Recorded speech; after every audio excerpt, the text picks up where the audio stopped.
श्री स्वामी समर्थ. तुमचे सर्वांचे माझ्या यूट्यूब चॅनलमध्ये खूप खूप स्वागत. तुमच्या सर्वांच्या इच्छा मनोकामना पूर्ण होत हीच स्वामी महाराजांच्या चरणी प्रार्थना करते आणि आजच्या आपल्या एका नवीन व्हिडिओला सुरुवात करते. तर आजच्या व्हिडिओमध्ये आपण पाहणार आहोत तर ते म्हणजे बघा, यावर्षी अक्षय तृतीया 30 एप्रिलला आलेली आहे. मग अक्षय तृतीयेला आपण लक्ष्मी प्राप्तीसाठी काही उपाय जाणून घेणार आहोत. अक्षय तृतीयेला भगवान विष्णूला पिवळे फूल, अक्षय तृतीयेला तुपाचा दिवा, अगदी 24 तास अखंड दिवा लावावा. देवी लक्ष्मीची चांदीची पावले घरात आणावीत. अक्षय तृतीया म्हणजेच 3.5 मुहूर्तापैकी एक असलेला दिवस. या दिवसाला खूप महत्त्व आहे. या दिवशी केलेले दान, पुण्यकर्म, भगवंताची सेवा, उपासना हे अक्षय पुण्य प्राप्ती करून देते. या दिवशी जीवाचे देह आणि त्याने केलेल्या कार्याचे फळ देखील नश्वर अर्थात नष्ट होणारे आहे. मनुष्याद्वारे केलेले सत्कर्म आणि दुष्कर्माचे फळ भुक्त झाल्यावर नष्ट होतात. काहीही स्थायी नाही, परंतु शास्त्रानुसार हा एक दिवस असा येतो जेव्हा आपण केलेले कर्म व साधना अक्षय फलदायी होते आणि सदा सर्वदा स्थायी होते. हा शुभ दिवस आहे अक्षय तृतीया, अर्थात अक्षय कधी क्षय न होणारे. अक्षय तृतीयेला केलेली साधना, दान, सत्कर्म, दुष्कर्म अक्षय होकर सदा सर्वदा फळ प्रदान करतात. म्हणून या दिवशी चुकून देखील अशुभ कर्म करणे टाळावे. अक्षय तृतीयेचा पूर्ण दिवस देव आराधना, पूजा अर्चना, दान व धार्मिकरित्या व्यतीत करावा. पण बघा, आपण कोणते उपाय आहेत ते तर जाणून घेणारच आहोत. पण तुम्ही माझ्या जर व्हिडिओला नवीन असताल तर लाईक करा, शेअर करा आणि चॅनलला देखील सबस्क्राईब नक्कीच करा आणि कमेंटमध्ये श्री स्वामी समर्थ लिहायला विसरू नका. आता अक्षय तृतीयेला सतयुगाचे प्रारंभ झाले होते. अक्षय तृतीयेला प्रभू परशुराम प्रकट झाले होते. अक्षय तृतीया 3.5 मुहूर्तापैकी एक आहे. वर्तमान युग अर्थ प्रधान युग आहे. आज प्रत्येक व्यक्तीला कशाही प्रकारे धनप्राप्त करू इच्छित आहे. धनप्राप्तीसाठी व्यक्ती कधी कधी अनैतिक कर्म करायला देखील मागे पुढे बघत नाही, तरी असे करणे अनुचित नाही. शास्त्रामधून असे अनेक धनदायक प्रयोग आहेत जे अक्षय तृतीयाच्या दिवशी केल्याने धन अभाव दूर करून धनप्राप्ती करता येऊ शकते. आज आपण असेच काही उपाय या व्हिडिओमध्ये जाणून घेणार आहोत. तर बघा, ज्यामुळे आपल्याला धनलाभ होऊ शकतो. आपल्याला हे उपाय अक्षय तृतीयेच्या दिवशी अगदी विश्वासाने श्रद्धापूर्वक करायचे आहेत.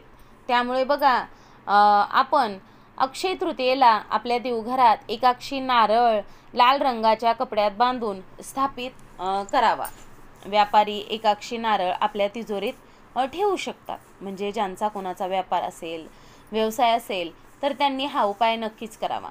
अक्षय तृतीयेला चांदीच्या डब्यात मध आणि नागकेशर भरून तिजोरीत ठेवावे. अक्षय तृतीयेला गुलरचे मूळ स्वर्ण ताईत भरून आपल्याला गळ्यात धारण करावे.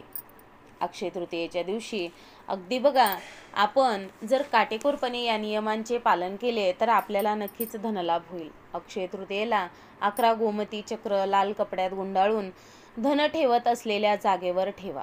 अक्षय तृतीयेला लक्ष्मी घटक कवड्या पिवळ्या कपड्यात गुंडाळून आपल्या तिजोरीत ठेवाव्यात. अक्षय तृतीयेला सकाळी 3 किंवा 5 गोमती चक्रांचे चूर्ण तयार करून आपल्या घराच्या मुख्य दारासमोर पसरून द्यावं. त्यानंतर बघा, आता अक्षय तृतीयेला विष्णू सहस्त्रनाम, श्री सूक्त पाठ करून मा त्रिपुर सुंदरी आणि माता लक्ष्मीची आपण अर्चना करावी. अक्षय तृतीयेच्या दिवशी प्रभू विष्णूंची देवी लक्ष्मीसह पूजा करावी. अक्षय तृतीयेला प्रभू विष्णूंना पिवळं फूल अर्पित करावे आणि पिवळे वस्त्र धारण करून तुपाचे 9 दिवे लावून आपण पूजा करावी. अक्षय तृतीयेच्या दिवशी श्री विष्णू सहस्त्रनाम पाठ आणि श्री सूक्त पाठ केल्याने जीवनात धन, यश, पद आणि प्रतिष्ठा प्राप्ती होते. म्हणजे आता ज्या व्यक्तीला समजा सतत आजारपण काही सुटत नाही, जे आजारामुळे त्रस्त असणाऱ्यांनी या दिवशी रामरक्षा स्तोत्र पाठ अवश्य करायलाच पाहिजे.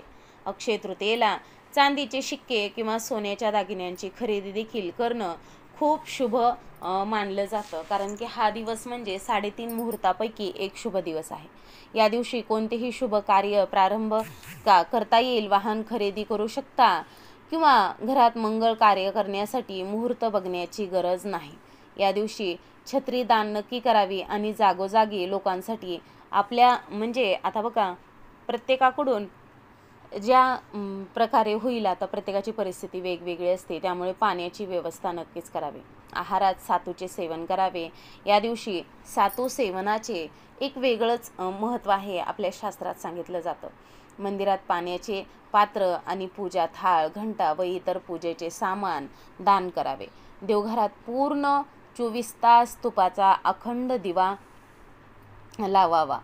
तसेच बघा आता अक्षय तृतीयेच्या दिवशी आपण श्री रामचरित मानसमधील अरण्यकांड पाठ करावे. यात प्रभू राम ऋषी आणि महान संतांना दर्शन देतात. याने जन्मजन्मांतराचे पुण्यफळ प्राप्त होतं. याने रामकृपा मिळते. देवी लक्ष्मीचे आता बघा देवी लक्ष्मीचे चांदीचे पावलं देवघरात ठेवावे आणि अखंड दिवा लावावा.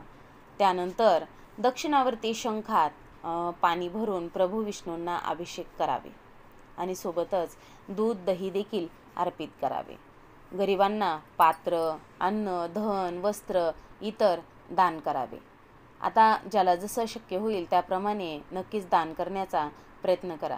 देवी लक्ष्मीला तांदळाच्या खिरीचा नैवेद्य दाखवावे. देवी लक्ष्मीचे श्रीयंत्र जर समजा घरात नसेल तुमच्याकडे, तर अक्षय तृतीया हा दिवस श्रीयंत्र आपल्या घरात आणण्याचा खूपच शुभ दिवस आहे बघा.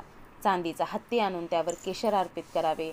लाखेच्या लाल, पिवळ्या किंवा मग हिरव्या आणि निळ्या बांगड्या हातात घालाव्यात.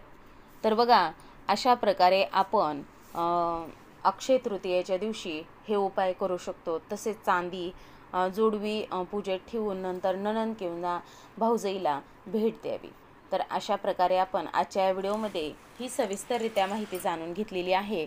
तर तुम्हाला माझा हा व्हिडिओ आवडला असेल तर नक्कीच तुम्ही व्हिडिओला एक लाईक करा, शेअर करा आणि असेच नवनवीन अध्यात्माचे व्हिडिओ पाहण्यासाठी चॅनलला सबस्क्राईब देखील नक्कीच करा.